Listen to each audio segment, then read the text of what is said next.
Good morning friends, welcome to study with Neelam. आज है 3 जुलाई और 3 जुलाई के सभी best top current affairs question और पॉइंट टू पॉइंट सेक्शन के साथ हम आज का लेक्चर शुरू करेंगे। उससे पहले जो स्टूडेंट चैनल पर पहली बार आए हैं वो प्लीज़ वीडियो को लाइक करें, शेयर करें और चैनल को सब्सक्राइब करें। तो करते हैं शुरू। हमारा पहला क्वेश्चन है, कोरोना कवच समाचारों में चर्चा में रहा, यह क्या है? तो कोरोना कवच क्या है भाई? ये एक स्वास्थ्य पॉलिसी है, कोविड-19 स्वास्थ्य पॉलिसी। क्या नाम है? कोरोना कवच। याद रखिएगा। अब ये किसने लागू की है कोरोना कवच स्वास्थ्य पॉलिसी? IRDAI ने।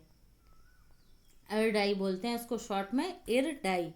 देखिए, IRDAI ने क्या किया, जो बीमा कंपनियां हैं जितनी भी, उनको ये आदेश दिया है कि कोविड-19 के लिए वो शॉर्ट टर्म की, कम समय की पॉलिसीज लेकर आएँ। तो कम समय में मतलब कितनी? 3.5 महीने की लाएँ, 6.5 महीने की लाएँ, 9.5 मंथ की लाएँ, जिससे इसको जल्दी से क्या किया जा सके, उपयोग किया जा सके। और इसकी राशि कितनी रखी जाए? 50,000 से लेकर 5 लाख रुपए तक रखी जाए। 50,000 से 5 लाख रुपए तक। ओके फ्रेंड्स, तो देखिए यहाँ पर बात आई है IRDAI की। तो IRDAI का फुल फॉर्म क्या होता है? Insurance regulatory and development authority of India. Insurance regulatory and development authority of India. इसका हेडक्वार्टर कहाँ पर है? हैदराबाद में। चेयरमैन कौन है वर्तमान में? तो ये हैं सुभाष चंद्र खुंटिया। कौन है? सुभाष चंद्र खुंटिया। ओके फ्रेंड्स, बढ़ते हैं अगले क्वेश्चन की तरफ। राष्ट्रीय डाक कर्मचारी दिवस प्रतिवर्ष कब मनाया जाता है? तो ये मनाया जाता है 1 जुलाई को। 1 जुलाई को हम 2 अन्य दिवस भी मनाते हैं।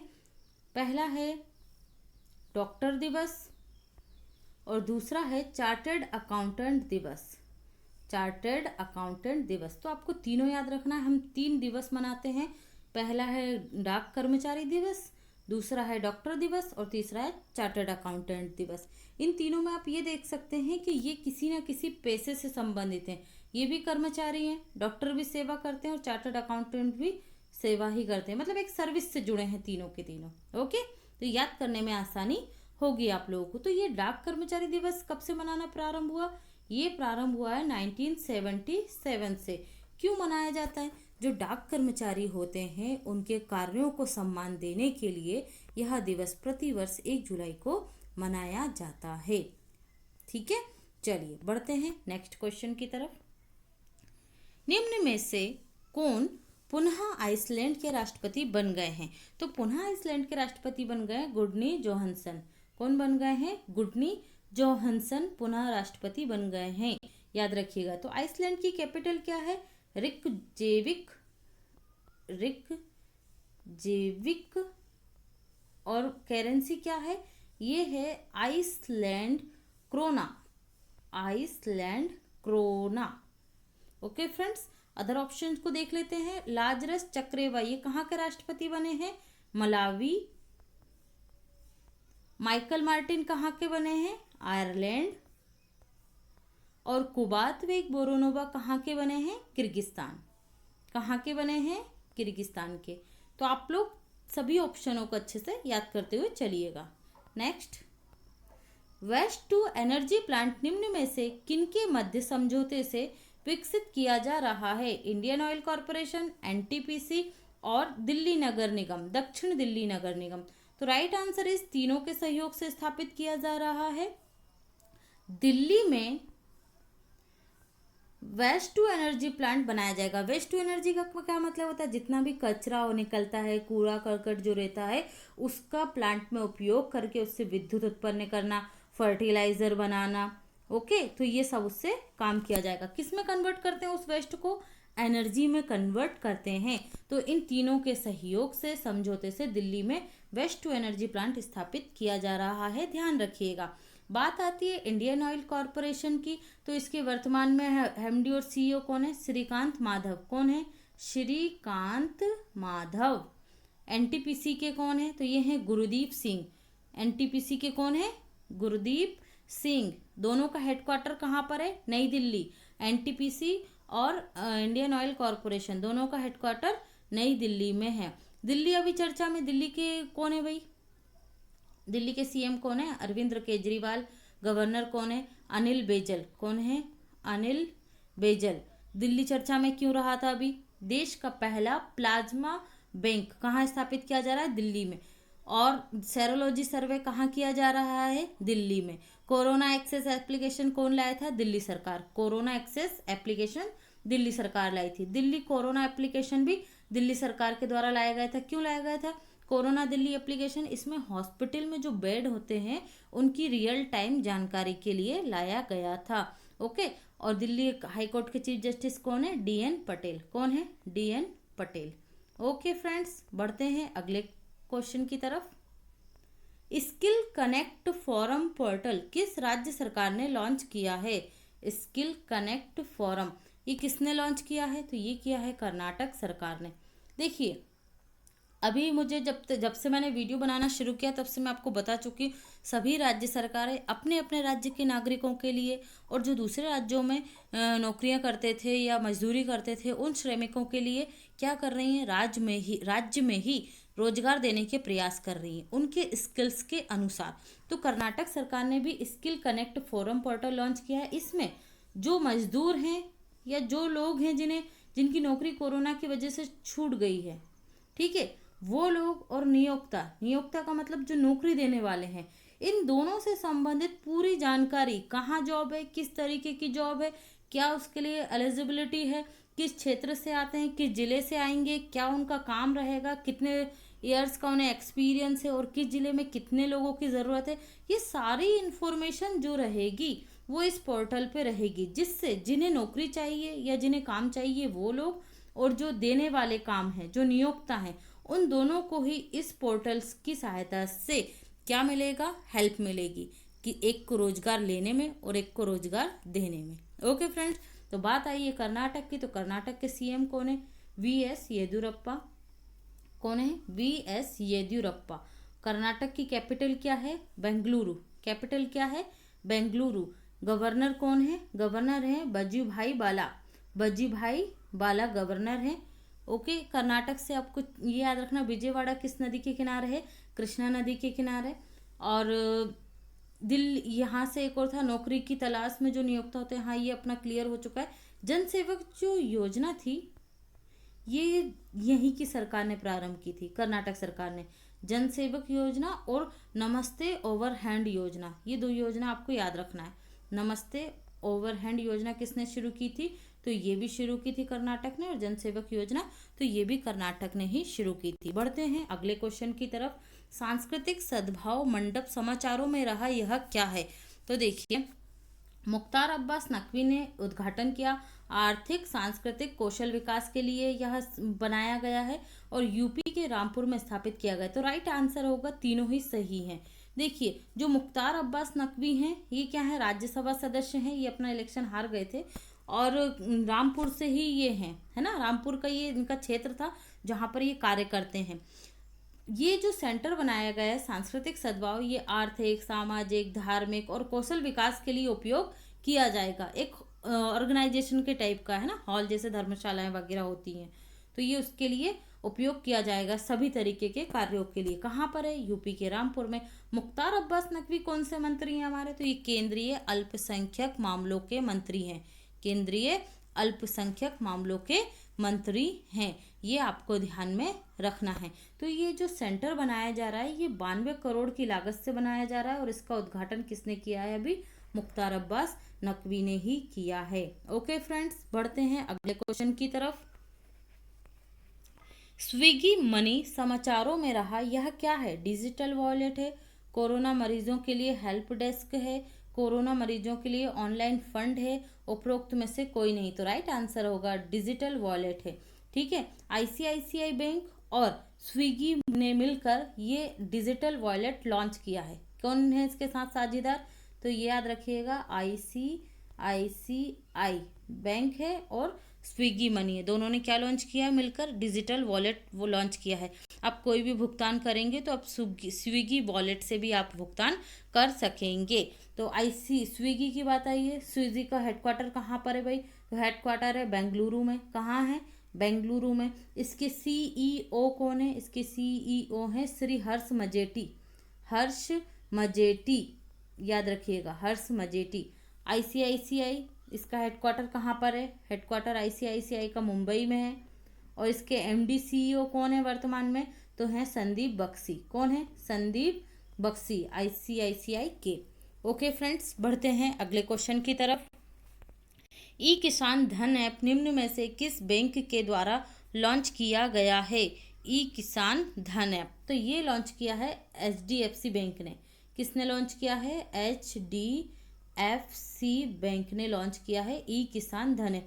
देखिए, इसके माध्यम से क्या होगा, जो किसान हैं उन्हें दो क्षेत्रों से जुड़ी हुई, किस किस से? एक किसान के लिए कृषि इंपॉर्टेंट होती है, दूसरा लोन प्रक्रिया, तो मतलब बैंकिंग क्षेत्र। ओके, तो बैंकिंग क्षेत्र की वैसे भी उन्हें कम इन्फॉर्मेशन होती है।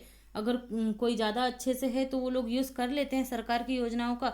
अदरवाइज सरकार की योजनाओं का जो अच्छा उपयोग है वो छोटे किसान नहीं कर पाते, बड़े किसान जरूर कर लेते हैं। तो इन दोनों ही क्षेत्रों से जुड़ी जो भी छोटी से छोटी इन्फॉर्मेशन होगी, कौन से बीज यूज़ करना है, जो नया बुलेटिन है, नई खबरें हैं, इन दोनों सेक्टर से जुड़ी हुई, जो इन दोनों सेक्टर को जोड़ती हों, है ना, एक दूसरे की आवश्यकता पूरी करती हों, तो उनसे जुड़ी हुई जो भी कोई इन्फॉर्मेशन होगी वो ई किसान धन ऐप पर प्राप्त होगी। ओके, तो ये किसानों के लिए एक बहुत बड़ा इन्फॉर्मेशन प्लेटफॉर्म का काम करेगी, जिससे उन्हें कृषि के साथ साथ बैंकिंग क्षेत्र से जुड़ी हुई भी सारी जानकारियां इस ऐप पर मिल सकेंगी। ओके, तो किसने बनाया है? ये एचडीएफसी बैंक के द्वारा लॉन्च किया गया है। बात आई है एचडीएफसी की, तो ये कब स्थापित हुई? 1994 में। कब हुई थी स्थापना? 1994 में। हेडक्वार्टर कहाँ पर है? मुंबई। हेडक्वार्टर कहाँ है? मुंबई। वर्तमान में एमडी सीईओ कौन है भाई इसके? तो ये हैं आदित्य पुरी। कौन है? Aditya Puri. Okay friends, next, 36वां आसियान शिखर सम्मेलन का आयोजन कहाँ किया जा रहा है? किया जा रहा है नहीं, आयोजन हो चुका है। देखिए, यहाँ पर एक चीज समझ लीजिए पहले आप, जो आसियान शिखर सम्मेलन है ये एक वर्ष में 2 बैठकें करता है। एक वर्ष में 2 बैठकें या 2 सम्मेलन करता है, ठीक है। तो वो वही काउंट होते हैं 36वां और 37वां, इसी तरीके से चलता है 34, 35। ओके, तो 2019 में 34 और 35 हुए थे। 2019 में कौन से हुए थे? 34 और 35। तो ये कहाँ हुए थे? थाईलैंड में, 2019 में। हम बात कर रहे हैं 2020 की, तो 2020 में कहाँ हुए हैं? ये वियतनाम में हुए हैं, 36वां आसियान शिखर सम्मेलन। तो वियतनाम की कैपिटल क्या है? हनोई। क्या कैपिटल है वियतनाम की? हनोई। और प्रेसिडेंट कौन है वियतनाम के? त्रान दाई क्वांग। त्रान दाई क्वांग क्या है यहाँ के? प्रेसिडेंट है। और करेंसी क्या है वियतनाम की? तो यह है वियतनामी डोंग। वियतनामी डोंग।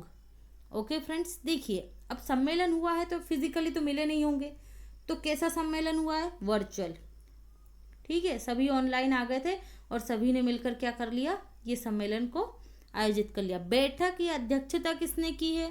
तो ये वियतनाम ने की है, ये आपको ध्यान में रखना है। अब जो 37वीं बैठक होगी वो भी 2020 में ही होगी। तो कब होगी भाई 37वीं जो सम्मेलन या बैठक होगी? तो वो होगी नवंबर 2020 में। 11 नवंबर 2020 वैसे डिसाइड किया गया है इसकी मीटिंग होने का समय। ओके फ्रेंड्स, आसियान की बात आई है, तो आसियान दक्षिण पूर्वी एशियाई देशों का संगठन है। कौन सा? दक्षिण पूर्व एशियाई देशों का संगठन है। इसमें 10 सदस्य देश हैं। कितने हैं? 10 सदस्य देश हैं इसके। ब्रुनेई, ठीक है, ब्रुनेई भी इसका मेंबर है। वियतनाम है, इंडोनेशिया है, फिलीपींस है, मलेशिया है, कंबोडिया है और लाओस है। इस तरीके से इसके टोटल कितने देश हैं? 10 देश सदस्य हैं। आपको 36वें आसियान समिट के लिए मैंने एक सेपरेट वीडियो बनाया है, उसमें उसकी स्थापना से लेकर वर्तमान में उसकी क्या प्रासंगिकता है, इस पर सारी इन्फॉर्मेशन अवेलेबल है, सारे महत्वपूर्ण पॉइंट हैं। जिन स्टूडेंट्स ने वो वीडियो नहीं देखी वो प्ले लिस्ट में जाकर वो वीडियो देख सकते हैं। ओके फ्रेंड्स, बढ़ते हैं नेक्स्ट क्वेश्चन की तरफ। एक और चीज़ मैं यहाँ भूल गई आप लोगों को बताना, जो इंडोनेशिया है इसमें जकार्ता जो इंडोनेशिया की कैपिटल थी, अभी कैपिटल बदल रहा है इंडोनेशिया, यहाँ पर आसियान का क्या है? मुख्यालय है। ये याद रखना है आपको, है ना। आसियान का मुख्यालय कहाँ है? जकार्ता, इंडोनेशिया में है। तो इंडोनेशिया अपनी कैपिटल क्या कर रहा है, ब्रुनेई कर रहा है, ओ सॉरी बोर्नियो कर रहा है, ये भी याद रखना।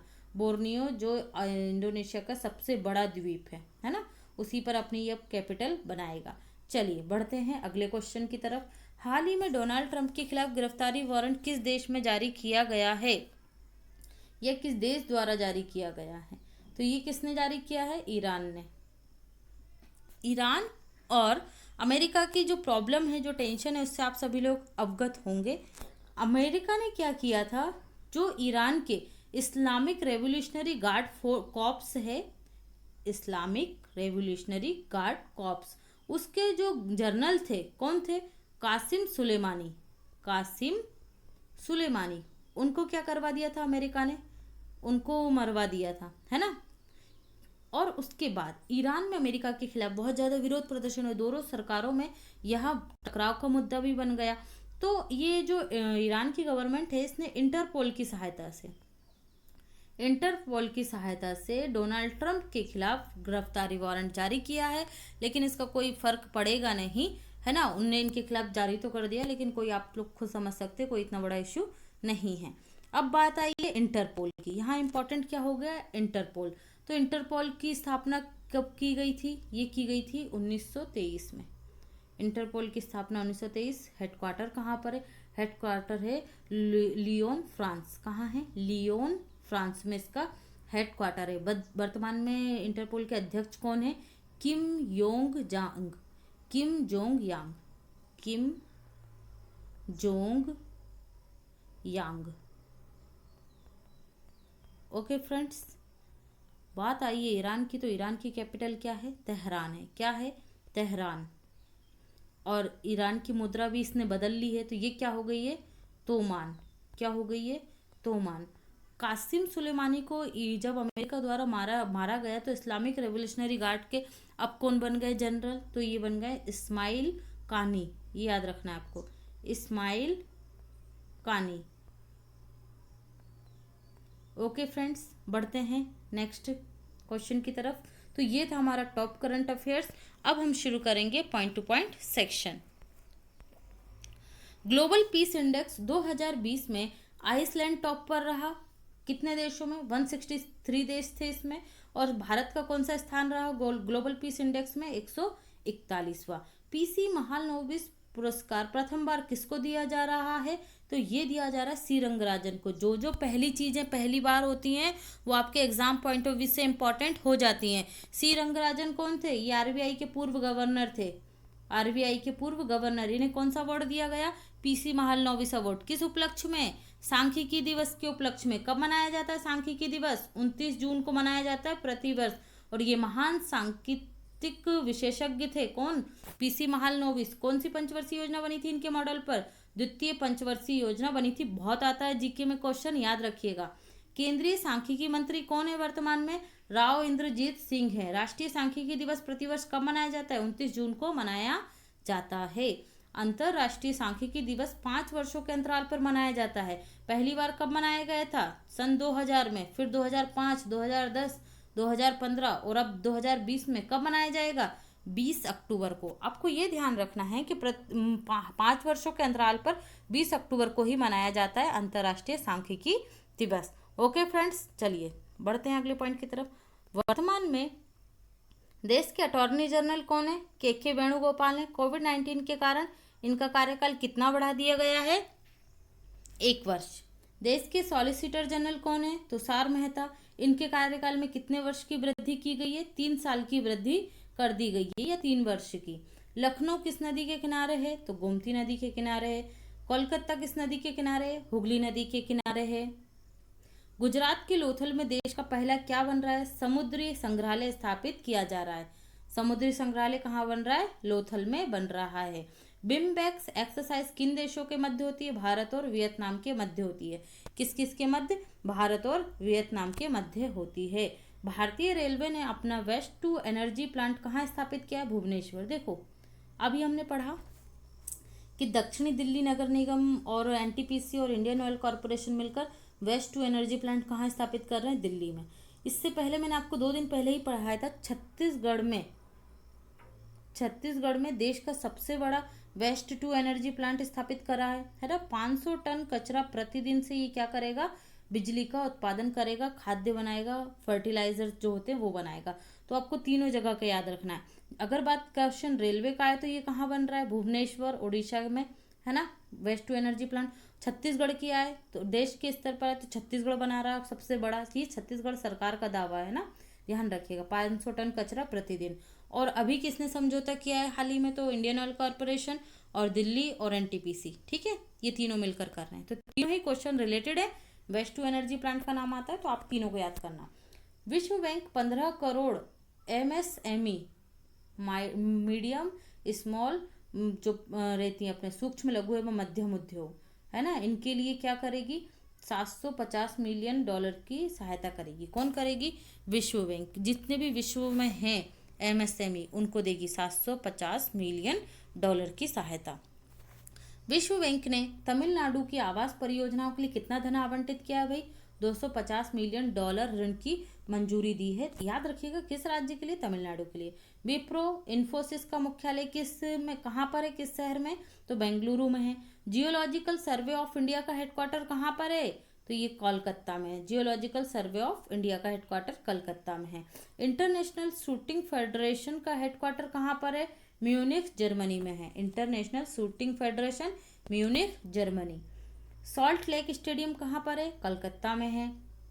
कोविड-19 वार्न एप्लीकेशन जर्मनी के द्वारा अपने नागरिकों के लिए बनाया गया है। देखिए जैसे हमारे देश में आरोग्य सेतु एप्लीकेशन बनाया गया है जिससे हमें जानकारी मिल जाती है कि हमारे 1 किलोमीटर के दायरे में कौन कौन से कोरोना मरीज हो सकते हैं, उसी तरीके से जर्मनी में भी कौन सी एप्लीकेशन बनाई गई, कोविड वार्न एप्लीकेशन बनाई गई, जिससे आसपास के लोग कितने 1 किलोमीटर के दायरे में कितने कोरोना वायरस है या कोविड-19 संक्रमित हैं, ये जानकारी इस एप्लीकेशन के द्वारा मिल जाएगी। ओके।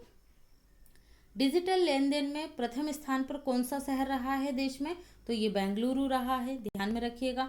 भारत सरकार ने प्रारंभ में कोरोना कवच नाम से मोबाइल एप्लीकेशन कोरोना मरीजों के लिए बनाया था, है ना, जो जानकारी देता था कि आपके आसपास कोरोना के कितने मरीज हैं। तो आप ये ध्यान में रखिएगा। कोरोना कवच क्या आ गई है, अब स्वास्थ्य पॉलिसी भी आ गई, तो वहाँ जब क्वेश्चन पूछा जाए तो आप उसको ध्यान में रखिएगा कि आपसे पूछा क्या जा रहा है। ओके फ्रेंड्स, देश की सबसे बड़ी लाइब्रेरी कहाँ पर है, तो ये कोलकाता में है। अंडमान निकोबार का हाई कोर्ट कहाँ लगता है, तो कोलकाता हाई कोर्ट लगता है। अपना लोगो जारी करने वाला, स्वयं का लोगो, लोगो समझते हैं आप, पहचान होती है किसी भी चीज़ की, जैसे आप कोई भी प्रोडक्ट देखते होंगे, घड़ी सर पे उसका लोगो अलग होगा, ओके, विम साबुन आता है उसका लोगो अलग होगा, कोलगेट का लोगो अलग होता है। इसी तरीके से हर चीज़ का अपनी पहचान के लिए अलग लोगो होता है ना, जैसे मेरे चैनल का लोगो अलग है। इसी तरीके से बेंगलुरु शहर ऐसा देश का पहला शहर बन गया जिसने अपना लोगो जारी किया है। चिकित्सा के क्षेत्र में राष्ट्रीय स्तर का सर्वोच्च सम्मान कौन सा है, वीसीआर सम्मान या वीसीआर पुरस्कार। इसका फुल फॉर्म क्या होगा, विधान चंद्र राय पुरस्कार। जैसे अपन बोलते हैं ना देश का सर्वोच्च सम्मान क्या है, भारत रत्न, उसी तरीके से चिकित्सा के क्षेत्र का सर्वोच्च सम्मान क्या है, तो विधान चंद्र राय पुरस्कार है। ऑर्डिनेंस फैक्ट्री बोर्ड का मुख्यालय कहाँ पर है, तो ये कोलकाता में। ऑर्डिनेंस फैक्ट्री बोर्ड का मुख्यालय कलकत्ता।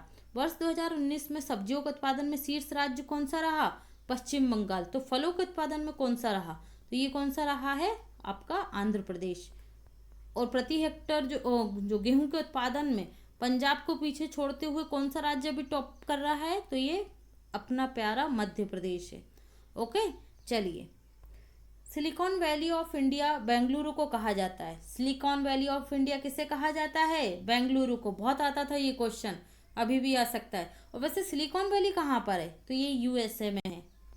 क्यों फेमस है सिलिकॉन वैली यूएसए की, क्योंकि वह सॉफ्टवेयर इंडस्ट्रीज है, और भारत में बेंगलुरु भी क्या है, सॉफ्टवेयर कंपनियों के लिए है, सॉरी सॉफ्टवेयर डेवलपर के लिए ही प्रसिद्ध है। 18 जून को राज्य मास्क दिवस, चेहरे पर जो मास्क लगाते हैं हम, के रूप में कौन मनाएगा, किसने मनाया था, तो कर्नाटक सरकार ने मनाया था राज्य मास्क दिवस के रूप में।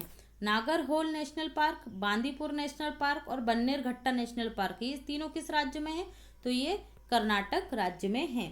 आईटी कैपिटल ऑफ इंडिया किसे कहा जाता है, बेंगलुरु को। IT capital of India Bengaluru. Chittaranjan locomotive works कहाँ पर है, आसनसोल पश्चिम बंगाल में है। ये अभी क्यों रहा था चर्चा में, इसने वित्तीय वर्ष 2020 में 431 लोकोमोटिव बनाकर विश्व रिकॉर्ड बनाया था, इसलिए ये चर्चा में रहा था, तो ध्यान में रखिएगा। आसियान का मुख्यालय कहाँ पर है, ये मैं भी बता चुकी हूँ आपको, जकार्ता इंडोनेशिया में। कब हुई थी आसियान की स्थापना? 1967 में हुई थी। कब हुई थी?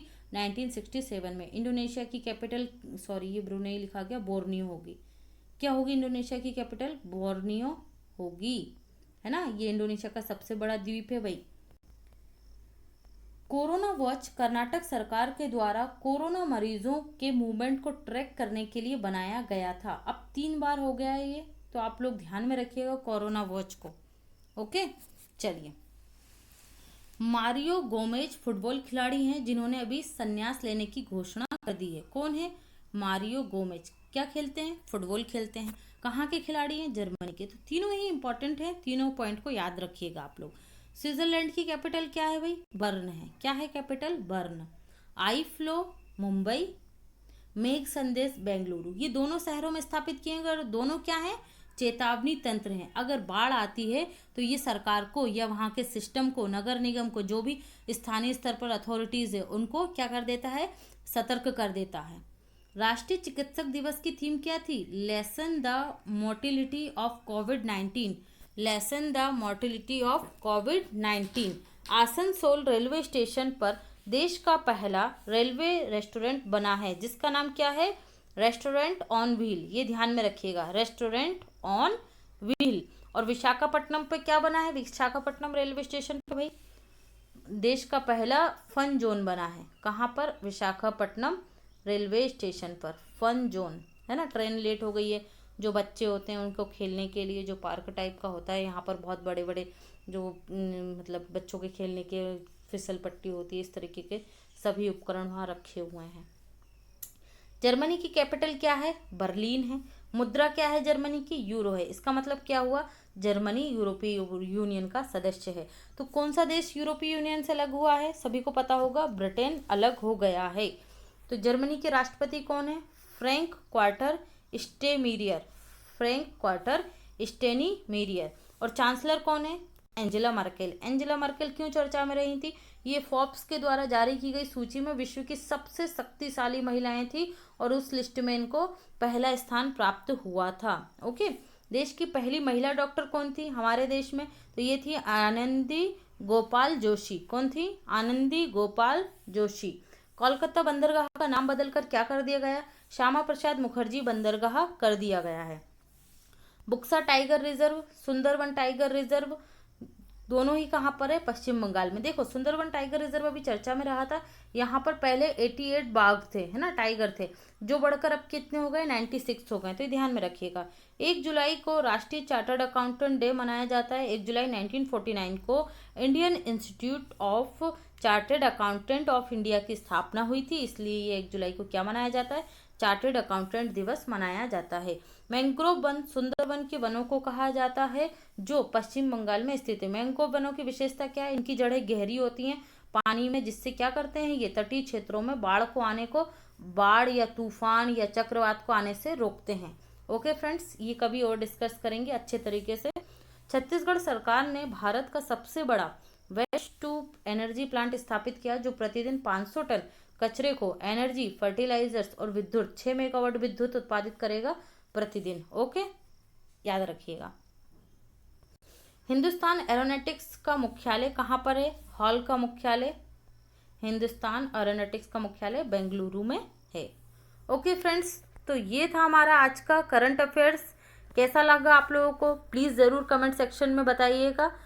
Thank you for watching this video.